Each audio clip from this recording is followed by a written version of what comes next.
All right, Brent Porcio, TopVelocity.net, and welcome to the @TopVelocity #pitching tips show, where you, if you have any questions for us, anything about what we do here at Top Velocity, anything about pitching, we want you to go to Twitter @TopVelocity or @Stephen Godani, #pitching tips, and we want to answer your questions. So we got a lot of questions now coming our way, which is awesome. We're going to try to crank out as much of these shows as we can going forward. So what's the question today?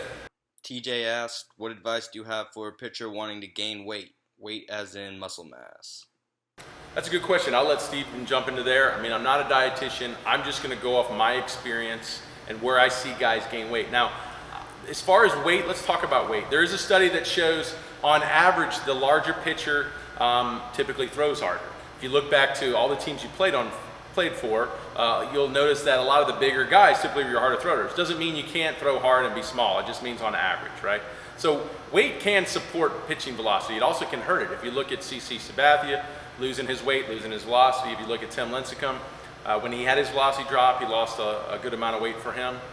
It can hurt and go both ways. And what I've learned about weight is it really has to be there to support the power or the speed of the movement. And you'll find guys, and it's very interesting, you'll see guys who have a lot of strength but don't have a lot of speed. And what they can actually do is gain weight and not lose speed.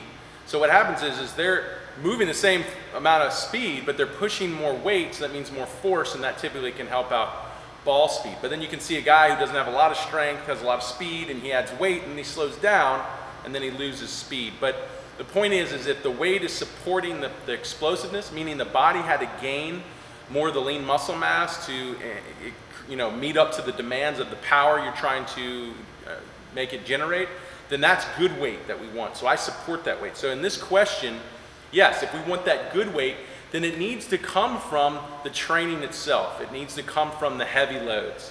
Let the heavy loads that we put on the quads, the big muscle groups, the hams, the glutes, the core, where we typically gain a lot of weight, and by putting the loads there, let that gain your weight. So that's my approach. My approach would say, diet is going to be the other aspect of this, but first off, if you really want to gain good weight, it really is the demands of the loads you're putting on your body. Heavier loads, more lean mass, more weight, more good weight, that's going to make you more explosive and support your ball speed. Because that's what this question is about, not just to gain weight, it's about gaining weight for ball speed. As far as diet, Stephen would like to probably take a crack at the diet aspects. Absolutely. Yeah, I love this question, TJ. This is one of my favorite questions. Yeah, for putting on lean muscle mass, that's huge. As Brent was saying, you have to be lifting heavy loads to get your body to change.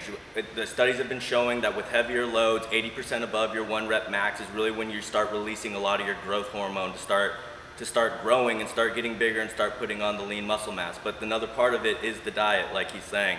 And that is huge. You've got to be eating 5 to 7 meals a day to really start building that, giving your body the building blocks to keep building the muscle. So just keep working out, get on a good diet plan, start eating that, supplement where you can with just some whey protein.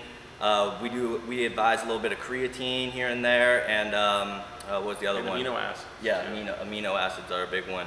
But yeah, another one, I actually recently wrote the article on nutrition on it, but we took a study from John Berardi, who's the nutrition coach for George St. Pierre, and he had his intern put on 20 pounds of lean muscle mass in 28 days. We don't recommend it, but it's just a cool story to kind of show that if you're eating the right way, training the right way, you can really put on some good mass without taking steroids in a short period of time, which is key to gaining some power and getting some velocity. The guy in the study also, not only was his body weight going up, but his vertical jump went up, his sprint times went up, so he was getting faster as he was getting bigger, which is going to correlate big time to velocity on the mound. Right, so that's what you got to learn. You got to learn the training that's going to make that good weight gain, and then you got to learn the diet that's going to make that good weight gain.